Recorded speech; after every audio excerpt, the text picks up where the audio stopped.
Are you ready for the weekend yet? We have events, news, and a guest for you to enjoy this lake life weekend.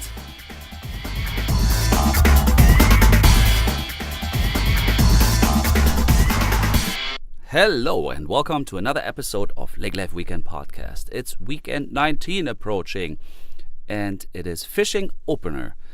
You know, actually I realized that last year we were concerned about the ice being off the lakes for fishing opener. So I think the lakes have been open for 2 weeks already. It felt like a long and hard winter. Yes, it was. But in fact, I think it just has been a cold spring. But the water is open. We are happy. Now the grass is really green and the leaves are coming. I'm excited. We are excited. The dock is in, by the way. The lift is in. Boat isn't in yet. So we have to wait a little bit longer. It was pretty windy last weekend. So I hope you started into lake life as well as happily as we did. And I'm sure if you don't reside in lakes country, you're making a special trip this weekend with a boat or just fishing from the dock, fishing opener. So get your licenses though. I spoke to Nathan Olson a couple times here and we learned how critical it is to actually purchase a license for the funding of the DNR, because that is actually a majority of the funding for restocking the lakes. So I think as fishermen and as responsible citizen, that is of our best interest so that we have enough fish to catch actually. I am excited to have a fish topic this episode as well. We went to Fergus Falls and recorded the story of the Schmidts. I spoke to Kevin Schmidt. Him and his wife are going to Alaska every year to catch wild salmon. And you will learn what they are doing with the fish, how they're doing it, why they're doing it. And they are actually operating a little company in Lakes Country in Fergus Falls where they're smoking salmon and you can purchase shares, you can buy, pre-order and all those little things. I think it's a fun story. They were at our expo also this past March. You could sample their salmon and it is delicious. I had it while I was visiting. It's really good. So I don't want to keep this much longer. Check out what's up this weekend on our website, lakelifeweekend.com. As always, daily updated event schedule, news and stories, pictures, all that kind of fun thing. If you have anything to add to our program, feel free to email us to hello@lakelifeweekend.com and we are looking forward to connecting with you. Follow us on Facebook, Instagram and all that. Appreciate for listening. We have over 100 episodes recorded. It's fun to see this audience grow. Thank you. And now enjoy Kevin Schmidt with Sunrise Salmon from Fergus Falls. Have a great weekend ahead.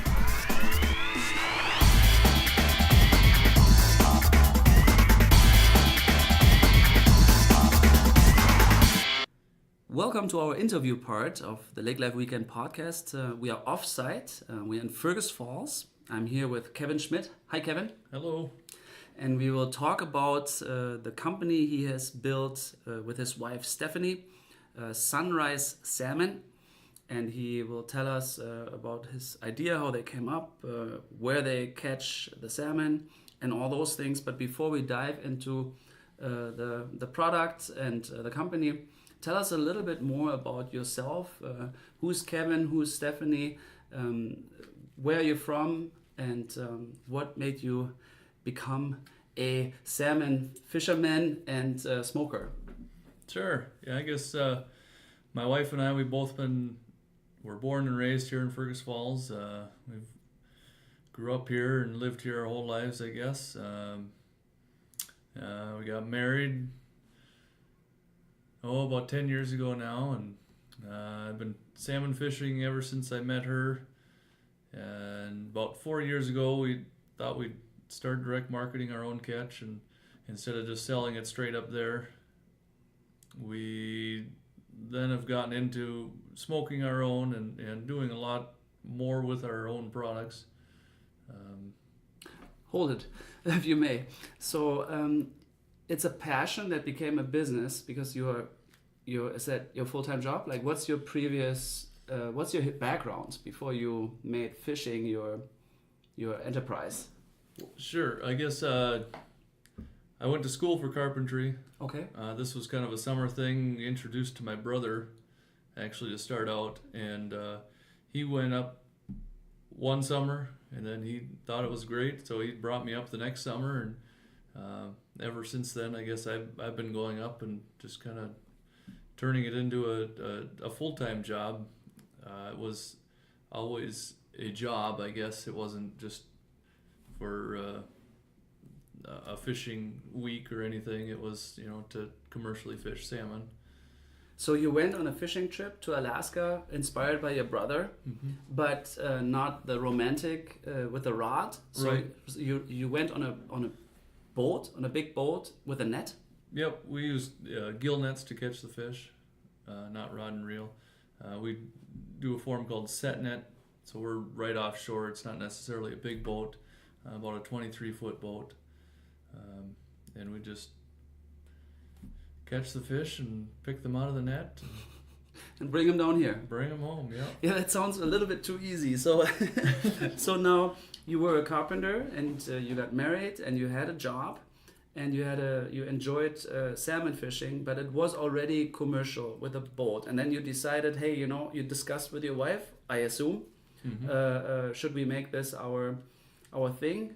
And you bought a boat, and how does that work? So, tell us about a salmon fishing operation. So, what does it all entail? Well, the first year I went, I was just help, and the year after that, that year I guess my brother had a permit, so I was working for him and this other gal up in Alaska, and then the year after that I bought a permit, and then it was my brother and I fishing together, and I just kind of kept going from there, and then my brother sold out, so my wife bought his permit, and It's kind of like a liquor license, or what does it mean, a permit? Like, because you're farming, right? Or like it's called, well, not farming, harvesting. What is that? Harvesting, yeah. What's Yeah. that permit about? Well, it's kind of your license to catch fish, I suppose you would say. Like a deer hunting permit? Similar to that? Not really. It's like more like I don't know if say driver's license, but you purchase the permit from the state, Yeah. or if somebody else has a permit, they can sell you their permit. Okay. And then every year there's a renewal, so you renew it every year as long as you're going to fish. Oh, I understand. So there's a limited amount of fishermen. Correct. Yep. Okay, so let's say there's 10,000 permits, Yep. and you own one of them, and your wife owns one of them, Correct. and Yep. that allows you to fish 20,000 ton. Or like, how many fish can you fish with that permit? As long as the fish are getting up the rivers to spawn, we can fish as long as they let us, I guess. Okay. So if they have an allotment that they want to get up river to spawn, so they lay their eggs and reproduce, essentially, and so as long as they're getting what their counts are for that day in their calendar, their projections, they'll let us keep fishing. Okay. So it's not really a pounds limit, it's more of a time. Okay. So you decided 4 years ago to do this full time. You have 2 licenses. You purchased a boat. Yep. So we purchased, my brother and I purchased the first boat. So we had a boat, whatever it'd be, 9 years ago. And then I bought his half of that, or my wife and I bought his half of that when we bought the permit for her. And it was 4 years ago when we started direct marketing and so the fish that we caught, we would just sell to the cannery straight up there. Just sell it all to the cannery. Oh, so so you never brought it down here. Right. So then 4 years ago, we still sold most of our stuff to the cannery, most of our fish to the cannery, and then we brought a portion of that to town to have custom processed for us. And then it was just this last year, I guess, that we made it a full-time thing. I still had a full-time job back home here, so we're trying to kind of push this out and to be the full-time thing, going to farmers markets, holiday shows, all that kind of throughout the year. and make this our full-time thing, I guess. Year round, let's say. Year round, yeah. So what's the season? I mean, like, you have a little family, and then your job is actually in a different location. Alaska is quite a ways. Mm-hmm. So when do they? I think the term was spun. When do they lay their eggs? Is it in the spring? I assume. Like right now. In the Soon? summer. In the summer. In the summer. Ah, so okay. So when we catch them, they are on their way up the rivers to lay their eggs. Okay. So that's kind of why they're limiting how many we catch, because they want enough to escape. Of course. So that We have a future of we have a fish. future, right? And they've done a very good job up there of Regulating, controlling and regulating that. Yeah. Mm. So in the summer, is that June, July? June, July. So when we started, and we just kind of went in and fished and sold everything and came out, it was, I'd say, like the middle of June to kind of the middle to end of July. Okay, so a good 4-6 weeks. You Yep. live in Alaska Yep. and fish. Yep. And you made almost enough money to actually live year round, or like it was a part. It was a part-time thing. I guess at that point we were just kind of paying back our investment of all the site, the permit, and kind of everything involved in that up there, I guess. Right. And how is Alaska? Is it as beautiful as everybody thinks? Well, some parts of it. Yeah. I mean, where we are, it's not as scenic. And it's a little more tundra and just kind of plain, but it's definitely beautiful, and the clean air right on the ocean, and Yeah. you can see mountains off in the distance, but it's not quite as picturesque as other places up there. But What made you decide actually to go after salmon? I mean, like, we are a walleye country, I guess, and we have enough fish here. What is so different? What is so amazing about netting? What does it give you? well, it was starting out. I guess it was more kind of an adventure, something different. And like I said, my brother started it essentially, and I kind of followed because he enjoyed it and found it to be very fun. And it wasn't this searching for something and kind of looking for it.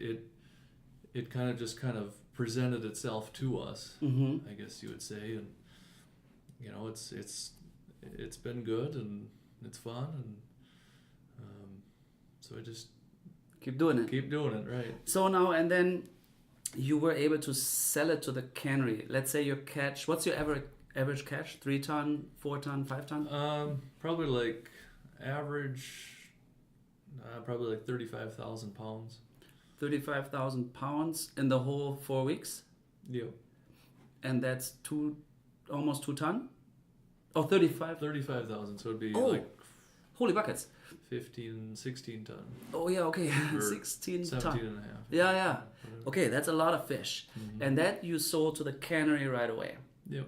And now, in this latest years, you decided, hey, let's take some down. Now we are building a lakes country business. Yeah, you bring it to Yep. Minnesota, and now you have a smoker, an environment, and then So what did you start doing? You process it here. Well, over the last year, we kind of diving all into it. So like I said, we used to bring our catch to town and have it processed. Well, we bought an acre of land in town and put up a building up in Alaska. Oh, So instead of bringing it to somebody to process it, we will pretty much bring it to ourselves and process it ourselves up there before you bring it to the cannery or sell it to restaurants.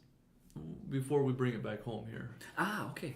So we'll still probably be selling a portion of what we catch to the canneries, just because we can't. At this point, anyway, we don't have markets to sell it all. That's a lot of fish. It's a lot of fish. So you take part of your, let's say, how many tons do you process yourself? Well, this year, 2019, we're planning to bring home about 10,000 pounds. So 5 tons. Yep. Okay. Yep. So the fish, you get about 50% of what the fish is. So we'll bring about 20,000 pounds to the plant, have it processed or process it ourselves, and all fillets So it'll be flayed out, vacuum sealed, and then we'll ship that back to Fergus Falls home here, and from there we'll sell it raw. We do sell it, so people can grill it or bake it however they want. To local grocery stores, or can they pick it up at your place? Can they order it? Yep, they can order it. We do kind of a spring pre-order. So you can do like a 10, 20, 30 pound pack, and we give kind of a bulk discount for that and a pre-order price. Mm-hmm. And we do also sell it through a few stores at this time. Right now in Meadow Farm, Fergus Falls, and a few up in Fargo, a couple restaurants. Nice. But we sell it and kind of go around farmers markets in the lakes area. We've been up to DL there to Mana. Yeah. And just kind of get around. They can buy it direct from the fishermen. And that's, you said, raw and unsmoked. Unsmoked, yeah. And then you also have like you smoke it? Yep. And what is that like? Well, I have some here actually, right? Yeah. And it's really good. But what do you do there? Well, we brine it. It's a brown sugar brine. And then we smoke it slow, kind of a Northwest style is kind of what we were going for. Still kind of tweaking the recipe a little bit. And then we vacuum seal that again, and we're pretty new into that. We've only been in this for 2-3 months, I suppose. Okay. So we're still working on getting it places and kind of getting an amount of product built up so that people have it. So on the retail side, is your ultimate goal to actually have it in the supermarkets or like direct? Like, is it? I mean, we live in a internet time age, and we are very comfortable, our generation, to just order things online. Is your strategy to actually build a brand and an online marketplace, or do you foresee it being in the Hornbarkers and in the local grocery stores, if I may ask? I guess I would say both. If we do our online, we do our pre-order online as well. The pre-order, but yeah. I'm curious about the distribution actually, because I'm always concerned. Does it arrive in an eatable? Is it frozen? It's fish. Frozen? Is it actually vacuum sealed? So, I mean, that's a concern, I guess, from you as it sounds very complicated almost. Like, what is liability if somebody actually gets? I don't know. You must have thought about that. So, is it an obstacle to ship it?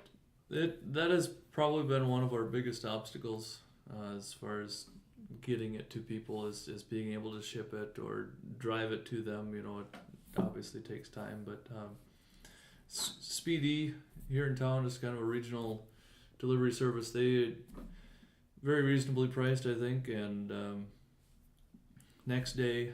So if it goes, I can drop it off in the morning, 7 o'clock in the morning, and usually the customer will have it by 10, 11 the next day, I guess, depending. Is it going in a styrofoam little box with ice in it, or how is it being shipped? Yep, we have foam boxes that we put it in, and I guess as long as there's an amount of product, we haven't really figured the least amount to send, but temperature wise, right? Yeah. Okay. So 5-10 pounds, that's a pretty good amount of frozen product in there. So it most likely would not thaw out or even get very soft at all.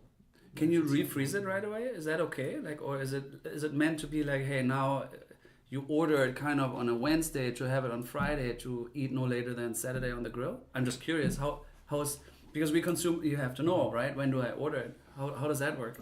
I guess we've done it kind of a one day of the week we send out all of our orders, so it's not necessarily like a daily shipping out kind of a thing. And we haven't sent just 2 fillets or anything. It's, I think the least that we've sent in the box is about 10 pounds. Okay. Like I say, so it's almost, as long as they get it the next day, it's almost guaranteed to stay frozen and cold. Sure. Do you have like fans, like revolving clients? Like, who is your customer? Is it, like, do they regularly order? I'm just curious because a unique business in Fergus Falls, and you're pretty much distributing mainly locally, I understand. Mm-hmm. How do people find you? Probably through the farmers market, and then they continue to order from you? Yeah, that's kind of been another obstacle, is just kind of getting the word out there and letting people know about us. But a lot of the people that have pre-ordered have done it repetitively over the last 4 years. Oh yeah. So I guess that's kind of what our goal would be. By all means, you can order online, but kind of the spring pre-order, and then you get your box of fish, and that can last you for the whole year. Sure. Yeah, I guess that's kind of what our goal would be. Kind of like a subscription membership based harvest, like that. There was FSA farm. Yep. What is it called? Yeah. Something like that, where I have a local farmer. Like I buy my little share, and I get my basket every week or every other week. Yep. So it's a similar concept, Right. in a way. So I pre-order for my yearly demand on fish. And do people respond to that? Do you have orders this year? This year we're going to be releasing our form and whatnot here pretty soon. Probably by the 1st of May for sure. Oh yeah, we're still in spring. I'm sorry. Yeah. It was always the water just opened up. I was already in summer mode. But you're right. Yeah. So you're making pre-orders available just now. Yep. For your catch in June, July. Yep. Okay. Yeah. We didn't want to, or we don't want to send it out too early and too late, but I guess in the past we've had the deadline be June 30th. So, Okay. You got a couple months, and when we're running ads and stuff, and just let people know about it. And It's really good. I mean, I can't stop eating. So how much is the fish? So if I order fresh, what is it? Just raw, like not non-smoked. How much is it per pound? At the farmers markets, and just kind of I guess a single fillet here and there, we were selling at 15 a pound. Mm-hmm. For our pre-orders and stuff, I think last year we did for a 10-pound pack it was I want to say $14.50. For a 20-pound pack we did $13.50 Per pound. Per pound, yeah. Mm-hmm. And but for this year, I guess we're still kind of setting our prices for that. And I don't know the local. Like, is it competitive with the process, with the big? Is it, because it's kind of like this craft beer. I mean, it seems like, you know what I mean. Like it's more. What is that word? artisan. Artisan. I'm sorry. Yeah, thank you. Yeah, artisan or artisan. That's a trend, yeah. With a lot of like coffee. I mean, we know Stambino coffee roaster. There's a number of coffee roasting culture popping up again, and craft brew, and now fish. I mean, like this is amazing. This is a real trend nationwide, isn't it?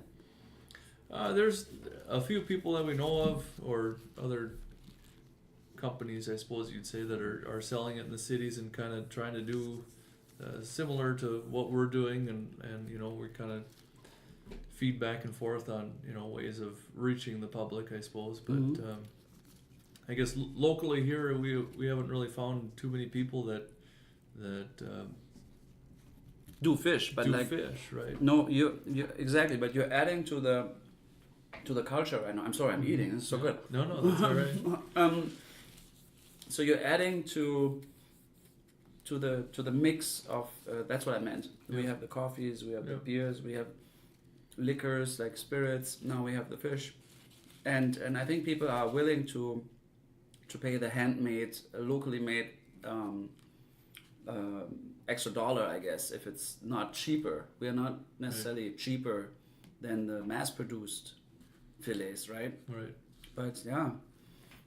So you're doing this full time. Your wife is coming up to Alaska. Yes. She's fishing with you. Yeah. She'll be coming up closer to the start of the season, probably for a few weeks. Like I said, she has been up there before, but we started having kids, and so she wasn't coming up. But last year she came with our oldest. Uh-huh. And then this year she'll bring our oldest. And then we had a baby in January, so it'll be her and our oldest and the baby. Yeah. So Fisherman baby. yes. Cute. Do you have a home up there then? Like, how do you live? Like, how does that all work? Well, it used to be.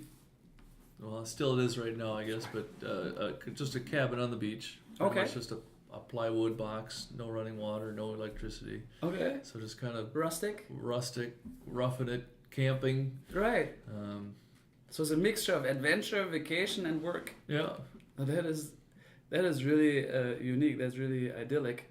So then, like I said, we bought an acre of land, and we put up a building, and this year we'll be putting up cabins or whatnot in town. So it'll be a little more comfortable than just a plywood box. Hopefully, eventually, just kind of,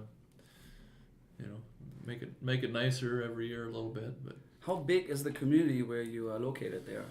Year round, there's about 900 people that live there year round. Okay, fairly small. But when the season comes, I think they estimate like 15,000 people. Just to fish? Just that's it. It grows that much just to fish. Yeah. Commercially, or also just hobbyists?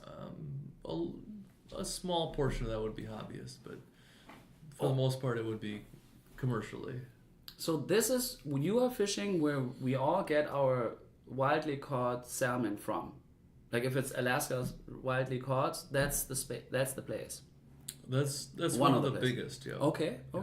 Yeah, Bristol Bay is where we fish, and that's one of the biggest places, I guess, that is fished. Bristol Bay. And how do you know the numbers? How many tons are caught every year and overall? I mean, if it's 15,000 fishermen and you catch that much fish, it must be a million ton almost or something like that. Let's see. I'd have to think about it. I know last year. I think last year they were predicting like 50 million fish. No kidding. That's fish, not pounds, but. How big are they? They're about 6 pounds. 6 2 pounds feet? average. Yeah, 2.5 feet. Right in there. That's a long fish. 6 pounds. Well, 6 pounds is 3 kilos. Oh well, it feels heavy, yeah. Mm-hmm. And so, I mean, now we are into the fishing again. So you have this big net, and obviously they're all like, how does that work? So you drive with your boat, you pull that net. Is it a pulling, or how does that work? Well, we set net, and so we have anchors into the ground. Okay. When the tide goes out, we put anchors in, and or they're still there from last year. Okay. Usually, if the ice doesn't take them out, but. So then we have. So you have your spot. Our spot, yeah. Mm-hmm. Yeah. And we hook the net on the running line and run it out. It's 12 feet deep, and it's as long as a football field. Mm-hmm. So it's hanging. It's got corks on the top and lead line on the bottom, so it'll sink in the water and stay on the surface. 12 feet. 12 feet, yeah. Mm-hmm. And then they just swim up the stream. And they swim, and it's a diamond-shaped net. The fish swim and get their head stuck in it and can't get out. And then they're stuck. And then they're stuck, yeah. And then you pull the whole net onshore? No, in the water? How do you release? How many fish are in that net then? 1,000? There can be. Mm-hmm. Our biggest day was about 10,000 pounds. That was a very big day. But we kind of go sideways, so we motor up to it, and then we put the net over the front of the boat, and then we just pull the net, picking the fish as we go. The net comes in one side of the boat and out the other. Okay. So we just kind of pull ourselves along, and then they have an ice tank in the bottom of the boat? Kind of, yeah. We have ice and water on the boat, so we float them and bleed them at the same time. Bleed means cut them open and take the... Well, we pop their gills. Yeah. That's how you bleed them, I guess. And, okay. So they bleed out. It makes a higher quality meat. Get the blood out of the fish. Okay. So we ice and bleed them right on the boat and bring them to town. Okay. process them the rest of the way in town. Okay. So that's a really hands-on job, and it's just you and your wife on that boat, or do you have helping hands? We have helping hands. Okay.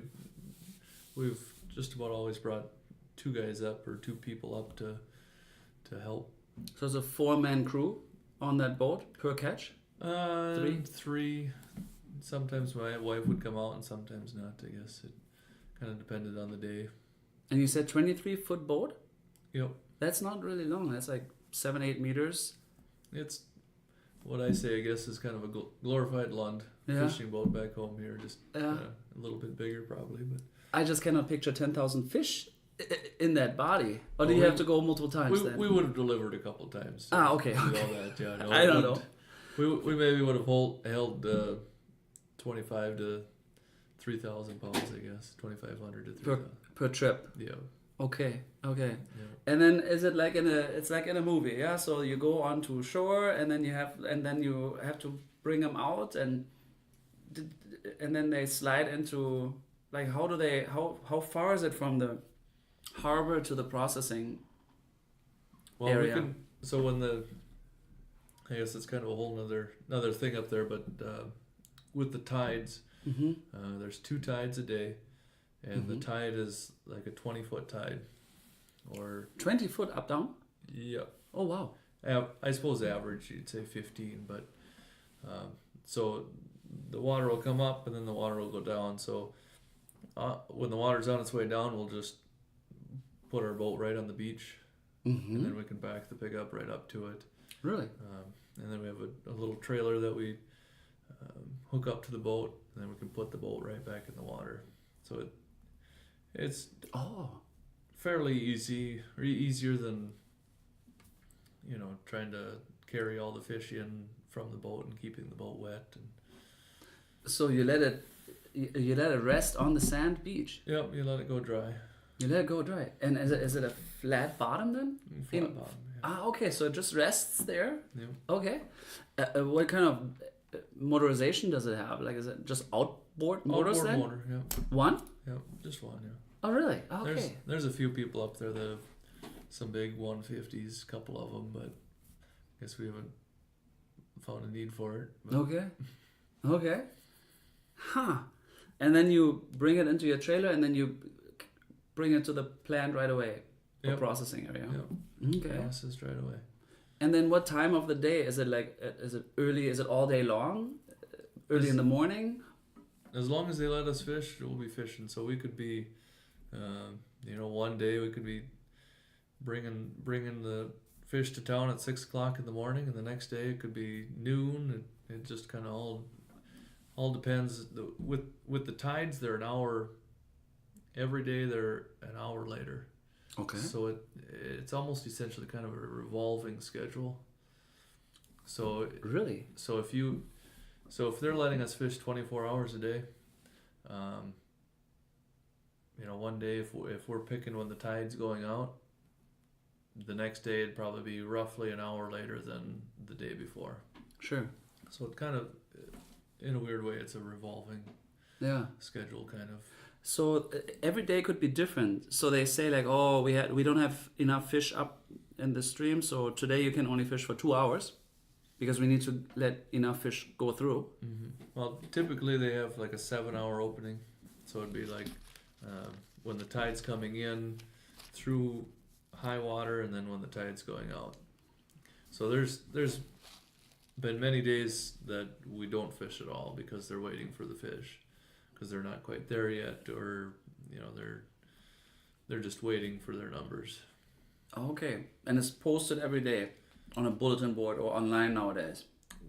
Online nowadays, but radio up there is still kind of a widely used form of communication. Also, you radio in and ask? Just the local radio. Oh, radio. Yeah. So I'm sorry. So they'll play the announcements at intervals throughout the day. 9, 10, noon, or something like that. It's just throughout the day. Listen to the radio and see what the announcement was.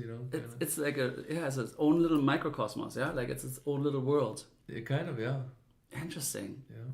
It's like totally, yeah. It's wow, 15,000 people in the summer, and then is there like nightlife? Is there like bars, or like what do you do to balance your hard labor? Like, do you just have a barbecue at the beach and enjoy the calm, or how is it during the summer there? We usually hang around at the beach and hang around at the cabins. There's a few bars in town, but I mean we'll ship our own beer up there and have a couple on the beach or something. We don't really participate in the bar scene per se, but yeah. you know, it gets kind of expensive up there too. Sure, okay, of course. So how do you prepare? You ship a little container over with all your belongings, or? Yep, this year we shipped a container with all of our supplies that we're gonna need or think we're gonna need, but almost everything is kind of available in town. Sure. It's kind of common parts and stuff, but for the most part, you want to send your own up there because, like I said, everything's pretty expensive. Sure. Most things are about twice as much as what they would cost back home here. Sure. Well, it's also distance, you know, they have to truck it there or whatever. So you fill a 20-foot container, or like what do you? We filled a 40-foot this last year. Really? And I guess most likely we'll have another one for next season. Wow. But that's a lot of stuff in there. Yeah. Before we started getting into doing our own processing or wanting to do our own processing, it was just a pallet or two is all we had, you know, food and some fishing supplies and stuff. But So, and when are you leaving then? Late May or 1st of June? It'll be late May. Right now we're kind of looking at the 20th of May, right around there that week anyway. That's coming soon. It'll be soon here, yeah. And then do you fly out there, or you drive with I mean, you need a vehicle, or do you have a vehicle up there? How does that go? We have a vehicle up there, but the only way to get there is flying or by boat. Okay. So we fly from Minneapolis to Anchorage, and then Anchorage to King Salmon, which is right next to where we fish, and that's about an hour flight. Okay. So you all fly out there, and then you have a vehicle to get around, and the container will already sit there? The container will probably get there the 1st of June this year or so. Okay. So we'll have a few things to do before it gets there. And then let the adventure begin. Right. And then, yeah. So looking at the next few couple of years, do you hope to open a little fish store, or like a retail place also, or is it more direct delivery, like the markets and from order and the restaurants? Or could you foresee yourself opening a fish specialty shop? I guess at this time we not really looking to do that. I think with our just pushing our pre-orders and online orders, like you said, and doing some wholesale to already places that are there, but you know, I guess maybe in a 5-year plan. I guess I'm not going to rule it out, but I'll just kind of see how things go these first couple of years. Being with kind of diving all into it, doing the processing up there and smoking back here and value added things back here. So we'll just kind of see where it goes. Interesting. Yeah, I think we learned a lot about Alaskan salmon fishermen living in Fergus Falls. Usually my closing out question is, what do you like about lake life, or what's your lake life like? I guess in the summers you're mainly gone, and I understand fishing is a big component. So what do you do the rest of the year in Lakes Country in Otter County? What is your most favorite thing about the lakes? Well, we kind of live on it's kind of a pond, but it's about a 40-acre body of water, so it's kind of a lake and private lake. So I enjoy looking at the lake. We don't make it out kayaking or doing as much as I'd like to, but so you like the calmness? Yeah, it can be very beautiful, you know, as many would know, I guess. Yeah, no, I agree. Sunrise or sunset, and just kind of when the wind's not blowing, it can be very nice. Yeah. Yeah. Oh, very well. So, was there anything that I didn't ask that you wanted to share about your dream? I guess. I mean, you made your passion to a job. Did I miss anything? I think it was very interesting. Actually, you're following your dream. Right. Yeah. I don't. Trying to think of anything that you would have missed, but. I can't think of anything. Yeah. Well, thank you very much. I hope people will have interest and find you and maybe try it out. It's sunrisesalmon.com. That's where they can get some more information about your venture. And I must say it's really tasteful.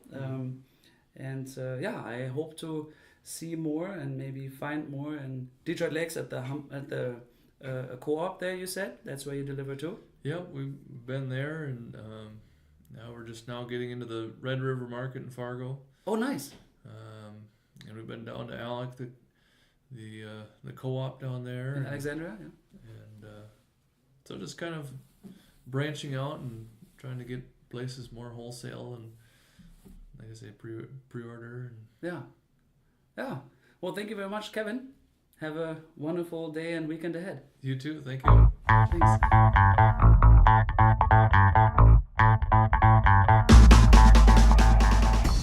Yeah, this was already our newest episode of the Lake Life Weekend podcast. We sure hope you enjoyed it. Tune in again next week with another great guest and updates. Always check out our website, lakelifeweekend.com. And if you have some comments, please feel free to email us at hello@lakelifeweekend.com. And you have a wonderful weekend ahead.